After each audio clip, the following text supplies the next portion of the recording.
right, in this next example, we are going to look at another type of open-ended installment plan, but instead of using the previous balance method, we are going to be using the average daily balance method. Right? So this method is definitely a little bit more complicated. We're going to have a few more steps. Down in our table at the bottom, we're going to include some other information. And what we're given to kind of start with is a ton of information. All right, so we're going to start with the problem itself. Gina has a MasterCard. Right, Gina has a MasterCard. Her billing cycle starts on the 3rd of each month. Therefore, her current billing cycle goes from July 3rd to August 2nd. Her payment due is at the 28th of each month. Her interest rate is 1.55%. The balance due for her last billing cycle from June 3rd to July 2nd was $400. She made the minimum payment of $25. Therefore, she is carrying over a $375 balance into the next billing cycle. Right, when Gina gets her July 3rd to August 2nd bill, these are the charges. Right, so what we see here, July 3rd, we're told that our previous balance, where we ended here, is a $375. And then Gina made 3 different purchases. Right? So what we're going to do is we're going to find the average daily balance. Right now, as we're working through this, thinking about what we mean by average. If we wanted to average, let's say 5 test scores, we would take those 5 values, we would add them up, and then divide by 5. Right? We're averaging the daily balance for an entire month, right? So we really need to take 31 different numbers and add them up, right, to get our average daily balance, right? So we're going to add these 31 numbers up and then we're going to divide it. However, we're in a math class. We like to use shortcuts. So instead of writing out every single individual number, we're going to use a little bit of multiplication to help us. Right, so the first thing that I'm going to do here, kind of similar to the problem we did in section 10.2 where we started by thinking about dates and things like that, we're going to start by entering that type of information here. Right, so Gina's billing cycle starts on July 3rd. All right, and then we're going to go to a date. She makes a purchase on July 10th. Another purchase on July 18th, and another purchase on July 28th. So notice I'm given kind of 4 main numbers here, and those are going to correspond to these 4 rows that we're looking at. All right, so we're going to go from July 3rd to, we don't want to include the 10th, so we're going from July 3rd to July 9th, July 10th to up to the 17th, July 18th to July 27th, and July 28th to, we're told that her bill date is August 2nd, so we're going to go from July 28th to August 2nd. Right, now we need to calculate the number of days for each of these. Now, here's the tricky part. If we subtract these, we only get 6 days, which isn't enough. Because if we go through and we count, right, July 3rd is the first day, 4th is the second day, then we have the 5th is the third day, 6th is the 4th day, 7th is the 5th day, 8th is the 6th day, and 9th is the 7th day. So we actually have 7 days here in this time period, right? So one thing I recommend as you're working through these, pull out that list of days of the month. I know it sounds simple and I know it sounds easy, but just to kind of make things even easier for you, this is going to be one case where you're going to hear me say, start counting on your fingers, right? So July 3rd, 4th, 5th, 6th, 7th, 8th, 9th, well, that's 7 days. If we go from the 10th to the 17th, that's going to give us 8 days. If we go from the 18th to the 27th, that's going to give us 10 days. Since these are in the same month, the other alternative to counting them out is we could do subtraction between these, and that'll give us the numbers of the previous row here. But where it gets a little tricky again is when we get from July 8th to August 2nd. Right?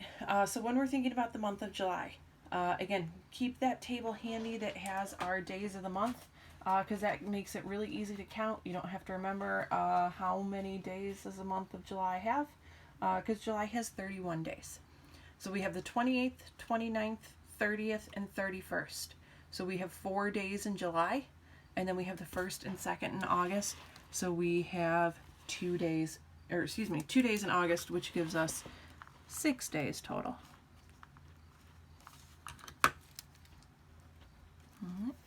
So 4 days in July, the 28th, 29th, 30th, and 31st, and 2 days in August, the 1st and 2nd, which gives us a total of 6. If we add these up, right, if we add these up, we get a total of 31, which is the total number of days in July.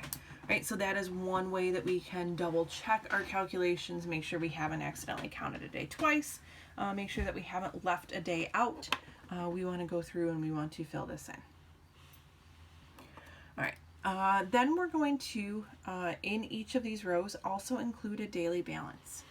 So our starting point is the previous balance from July 3rd of $375. Right? So if we were thinking about taking an average and we were adding up each of the days individually, for the first 7 days, we would be adding 375.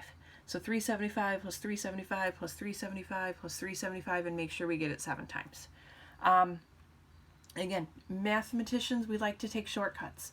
So instead of adding 375 7 times, we're going to multiply these two numbers. So 7 times 375 is going to give us 2625. So notice that this last column is labeled as the product of columns 2 and 3. We're going to take this number times that number. Right? You're not necessarily always going to be given these tables, right, that I'm using to fill these problems out when you're working through the problems in my math lab.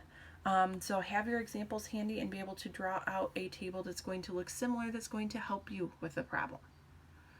All right, then from July 10th to July 17th, we have 8 days. Our balance. Well, on July 10th, she made a purchase of $74.35. So we're going to take this $375 and we're going to add this $74.35. That's going to give us $449.35. Right, now we're going to take this 8, again we're multiplying, finding our product. 8 times this $449.35 is going to give us 3594.80. If we wanted to, we could add a 0.00 up here, just that way everything lines up nicely. It's up to you. From the 18th to the 27th, we have 10 days, and we're going to take this balance here and have made another purchase, another charge, so we're going to add that on. If for whatever reason a payment was made in the middle, well then instead of adding the next number, we would end up subtracting that next number.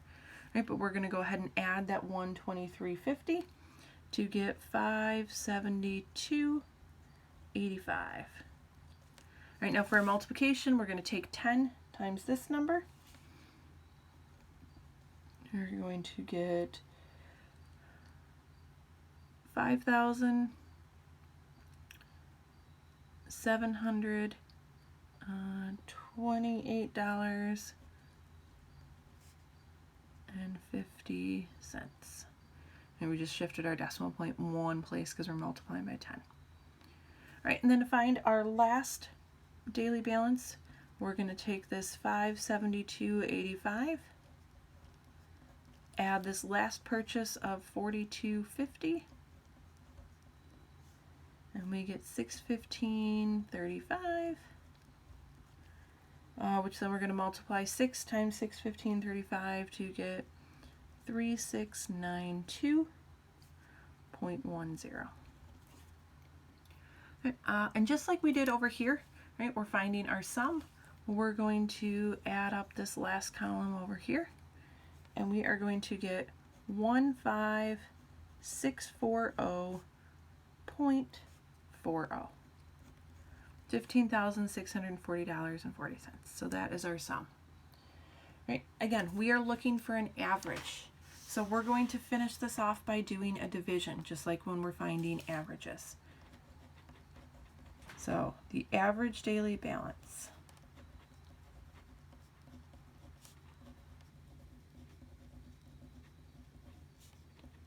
is going to be 15640.40 divided by 31. So the total money divided by the total number of days, round if needed in this last step, we get 504.53. Right, so Gina's average daily balance was $504.53. Right, so the difference between the last example and what we're doing now, we're not using the initial amount. We're using this average to calculate our interest. All right, so we're going to continue this example. It is continued on the top of the next page, so we're going to make sure we do that. Right, so our finance charge is going to be the average daily balance times the monthly interest rate.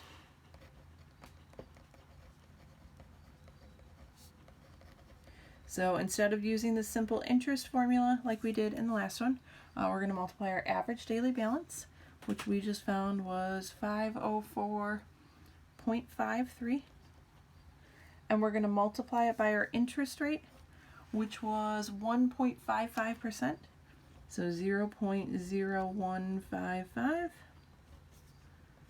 Right, do this multiplication, and we get $7.82. Right, so the difference is what we're starting with. We're starting with an average, not just the previous balance. All right, our new balance.